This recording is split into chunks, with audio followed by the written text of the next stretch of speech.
You are lying in bed. It is 11 p.m. You are not tired. You are not hungry. You are not in danger. You are simply bored. So you pick up your phone. Your thumb moves before your brain even decides. Scroll, scroll, scroll. You do this 40, 50, sometimes 100 times a day. But here is the strange part. For nearly all of human history, there was no phone to pick up, no screen, no feed. So what did your ancestors do instead, in the exact moment you are living in right now, when nothing needs to be done? The answer is far stranger than you think. Boredom feels modern. It feels like a symptom of comfort, like something only a person with too much free time and too little to fear could ever experience. But researchers who study hunter-gatherer societies have found something unsettling. Boredom is not new. It may be one of the oldest feelings a human brain has ever produced. Anthropologist Richard Borshay-Lee spent years living among the hoansi people of the Kalahari Desert in the 1960s. He wanted to know how much time a hunter-gatherer actually spends working to survive. The number he found surprised almost everyone. Around 15 to 20 hours a week. That is it. The rest of the time was not spent frantically foraging or fighting off predators. It was spent doing very little at all. Think about that for a second. Your ancestors were not exhausted all day, every day, clawing for survival. Many of them had hours of unstructured time, hours with nothing urgent to do, hours that could easily tip into the exact feeling you have right now, lying in bed, restless and unoccupied. So, the question is not whether ancient humans got bored. The question is what they did about it. Here is where the story gets interesting. Boredom, according to psychologist John Eastwood at York University, is not simply the absence of stimulation. It is the uncomfortable state of wanting to be engaged in something satisfying and being unable to find it. Your brain does not just want input, it wants meaningful input. It wants a task that matches its attention and its effort. When it cannot find one, it produces a signal. That signal feels bad on purpose.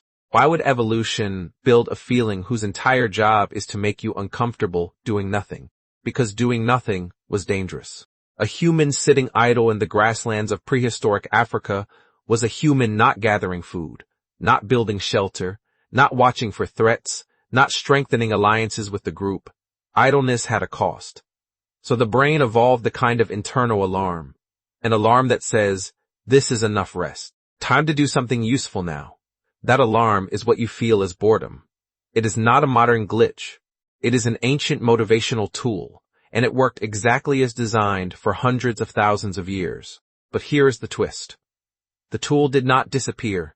Only the world around it changed. When Richard Borshay-Lee's research subjects had free hours, they did not sit and stare at nothing. They told stories.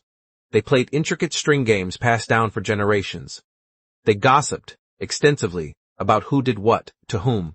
They practiced tool making, not because they needed a new tool that day, but because their hands wanted something to do. They sang. They danced around fires that had no ceremonial purpose at all, simply because moving together felt better than sitting still. Notice what all of these activities have in common. They are social. They are skill-based. They require just enough effort to hold attention, but not so much that they become stressful. In other words, ancient humans were not passively waiting out their boredom. They were actively solving it, using the exact tools their environment gave them. This matters, because it reveals something about what boredom is actually asking for. Anthropologist Peter Gray has spent decades studying play across hunter-gatherer cultures. His research suggests that play was not a luxury for early humans. It was closer to a biological requirement. Children and adults in foraging societies played constantly, and that play was rarely aimless. It rehearsed real skills. Throwing games rehearsed hunting. Chasing games rehearsed evasion and speed. Even seemingly pointless teasing and joking rehearsed the delicate social skill of reading another person's mood. Boredom, in this light, was not a void to be filled. It was a nudge toward practice. Now think about your phone again. When you feel bored and reach for it, you are answering an ancient signal with a modern shortcut. The scroll gives your brain something that looks like novelty, something that looks like social connection, something that looks like a tiny skill being exercised. A notification here, a joke there, a stranger's opinion to react to. It mimics the ingredients of what once solved boredom completely, but it rarely delivers the real thing. Researcher Herman Poncer, who has spent years studying the Hadza people of Tanzania, one of the last remaining hunter-gatherer groups on Earth, found something else worth noting. Despite walking for miles each day and having long stretches without formal tasks, the Hadza report remarkably low levels of chronic stress and anxiety compared to industrialized populations. Their idle hours are filled with something, just not with something designed by an algorithm to keep them idle a little longer. This is the quiet difference between ancient boredom and modern boredom. Ancient boredom pushed you outward, toward other people, toward physical skill, toward the natural rhythm of a day that had clear beginnings and ends. Modern boredom, more often than not, gets absorbed by a screen that asks for nothing back. No skill, no real connection, no resolution, just more scrolling. Psychologist Sandy Mann, who has researched boredom extensively, found something almost paradoxical in her studies. People who were made to feel bored before a creative task performed better on it afterward. Boredom, when left unresolved by easy distraction, appears to push the mind toward imagination. It forces it to generate its own stimulation instead of consuming someone else's. Ancient humans, without screens to reach for, had no choice but to let that process happen. Stories were invented, songs were composed, tools were reimagined. Boredom was not just tolerated, it was, in a very real sense, productive, which raises an uncomfortable question. What has all this easy stimulation cost you? Consider how rarely you now sit with true, unfilled boredom, waiting for a bus, standing in a line, lying awake at night. These are the exact conditions in which your ancestors' minds used to wander, invent, and connect. Today they are the exact conditions in which most people reach for a device within seconds. The signal is the same. The response has changed completely. None of this means boredom feels good. It never did. That discomfort is the entire mechanism. It is meant to feel bad enough that you do something about it.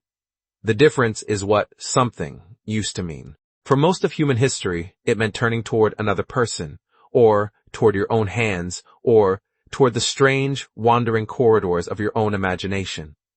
Today, it usually means turning toward a screen that offers the feeling of resolution without ever quite delivering it. Your brain has not changed much since the Kalahari. It still sounds the same alarm. It still wants the same three things.